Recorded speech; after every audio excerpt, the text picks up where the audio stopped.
honored to invite and welcome Ambassador Kumar Tuhin. Currently, he is serving as the Director General of the Indian Council for Cultural Relations and Secretary in the Ministry of External Affairs. He had an illustrious career spanning over 3 decades in the Indian Foreign Services. Having joined the IFS in 1991, his diplomatic journey reflects deep expertise and dedication, with key posting across various global capitals. Notably, he has served as India's ambassador to Hungary and High Commissioner to Namibia, showcasing his leadership in representing India internationally. A seasoned diplomat, his career began in Indian mission in Hong Kong, followed by significant roles in Beijing, Geneva, Hanoi, and San Francisco. His experience in handling critical bilateral and multilateral engagements, especially with China and East Asia, underlines his strategic acumen. Additionally, he headed the Development Partnership Administration Division, spearheading India's global capacity building initiative and fostering international cooperation. An engineer by training and a scholar of languages including Chinese and French, his intellectual and cultural depth complements his diplomatic powers.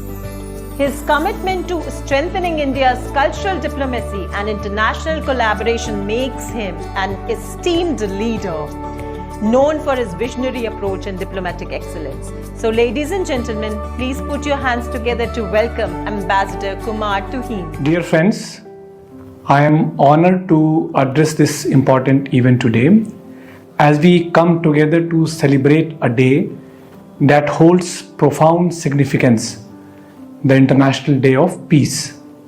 This day, established in 1981 by the United Nations General Assembly, is not just a reminder of our collective desire for the absence of conflict, but a call to action, a call to foster a culture of peace, understanding, and cooperation across borders and communities. This year, in 2024, we are marking a special milestone, the 25th anniversary of the UN General Assembly adoption of the Declaration and Program of Action on a Culture of Peace.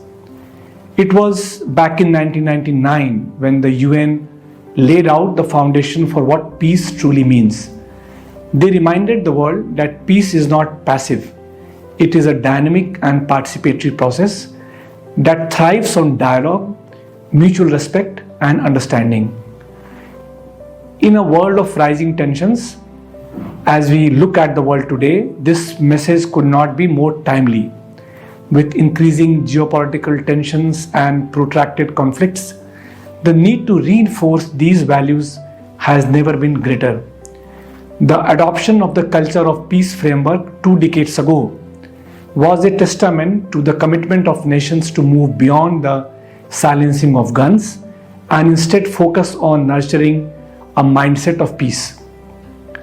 The essence of this declaration, which is respect for life, human rights, non-violence, tolerance, and cultural diversity, reminds us that peace is just not an aspiration, it's a responsibility that starts within us and radiates outward to the world around us.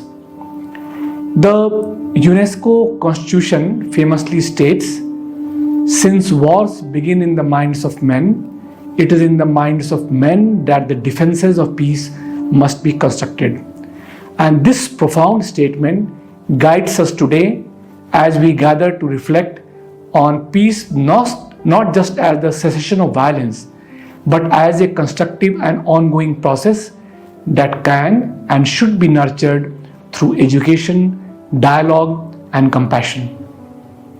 Here, it would also be important that we ponder over India's unique perspective on peace, one that has echoed through our ancient scriptures, philosophies, and cultural practices for millennia. In India, peace, again, is not merely the absence of conflict, but is viewed as a holistic state of being, where inner tranquility translates into harmony with the external world.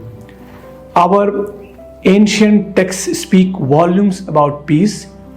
In the Rig Veda, we find the profound invocation, Sahana avatu, Sahana bhunaktu, Sahaviryam karvavahi, Tejasvi nama dhitamastu, ma vidvishavahi, which means, may we protected together, may we be nourished together, may we work together with great energy, may our intellect be sharpened, may we live in peace and harmony with each other. And this prayer for mutual protection, nourishment, and harmonious coexistence is timeless, and its relevance to the modern world cannot be overstated. It reminds us that peace begins within, but must be reflected in our relations with each other through cooperation, collaboration, and mutual respect. Furthermore, we have heard the phrase Ahimsa Paramo Dharma. Non-violence is the highest duty. This teaching of non-violence or Ahimsa has guided Indian leaders for centuries, perhaps most famously Mahatma Gandhi, who used it as the cornerstone of his philosophy in the Indian freedom struggle. His life and work were powerful demonstrations of how non-violence, peace, and dignity can bring about change. Today, as we reflect on these teachings in the context of our modern world, we realize that the spiritual pursuit of peace, of oneness, is more critical than ever. United consciousness, with its mission of one consciousness and one being, serves as a beautiful reminder that peace is inherently spiritual.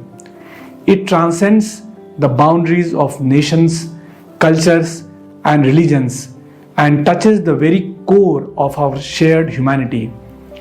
The notion of Vasudhaiva Kutumbakam has been deeply embedded in the Indian psyche for centuries.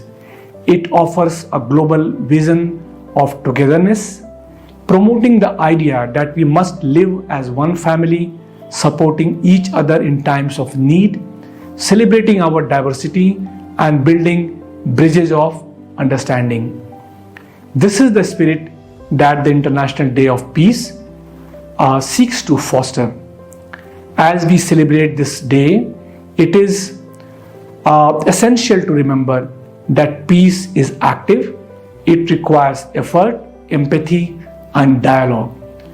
The United Nations Declaration reminds us that to build a culture of peace, we must commit to non-violence not just in moments of conflict, but in our everyday interactions. We must therefore prioritize education, promote mutual respect, and embrace cultural diversity at every level of society. It is also a time to reflect that while it is important to have ceasefires and laying down of arms, but more than that, it is a time for us to lay down our prejudices, fears, and divisions. It is a time to truly see humanity in one another. This is our collective responsibility if we are to survive and thrive as a global community. In conclusion, as we look toward the future, let us carry forward the lessons from the past. Let us build a world where peace is not just the absence of war, but the presence of justice, compassion, and understanding. Let us work towards a global consciousness that unites us, where dialogue replaces confrontation and cooperation becomes the norm. I would like to leave you with one final thought from the Bhagavad Gita, which says, Samatvam Yoga Uchyate, which means equanimity is yoga. This is a reminder that peace lies in balance, in equanimity, in seeing ourselves as part of a larger whole. May we all work together to cultivate that peace within ourselves, in our communities, and in our world. Thank you very much.